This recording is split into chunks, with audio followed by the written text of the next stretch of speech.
nalaman ako tungkol sa kanila ni Madeline. First, di ako naniniwala nun kasi hindi ko naman nakita. Nung pumasok na ako ng Tuesday, napatunayan ko yun. Nung Wednesday naman, napatunayan ko na rin yun. Nung Thursday, napatunayan ko yun. And nung Friday, napatunayan ko yun na magkasama ko. Bakit kumaripas ng takbo si Madeline nung nakita niya ako? Kung hindi kayo guilty na dalawa, hindi siya kakaripas ng takbo.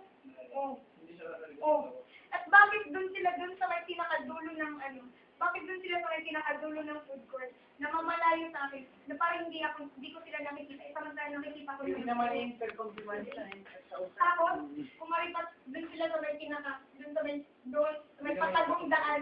Wait, sa may patagong daanan sila.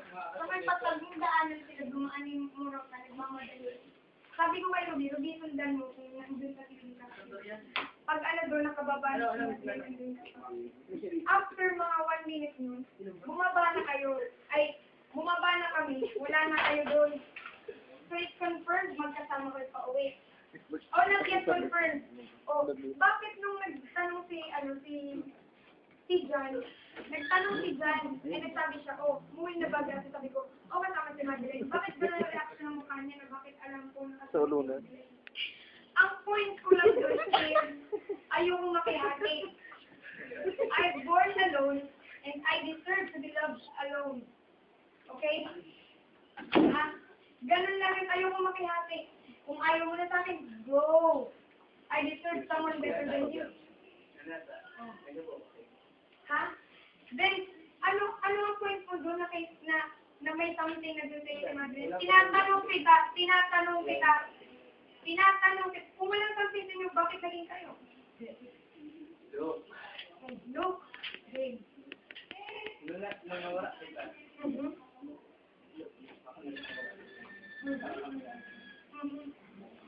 Pero, before tayo nag-break, may something na sa inyo. No, there is. Remember yung assignment natin sa English? History of our hometown? Gusto kong sumama yung kina Madeline kasi kagabing bata niyo. Nagdadalawang isip si Madeline na sumama. It's because kayo ang magkakasama. Kayo, yung jeep, umalis ang jeep, nagmamadali ka. Pero hinintay mo talaga na yung jeep makalis na siya. Hindi umalis. It's because pinigilan mo. Kasi papa na kayo sa jeep na yung kina Madeline. At this or not, nakita kong sumakay sila sa jeep. Doon sa may drive-in. Hindi ko alam. Hindi mo alam? Come on, Billy Castro. Gawain ko rin yan. Kaya hindi gawain ko rin. Gawain ko before.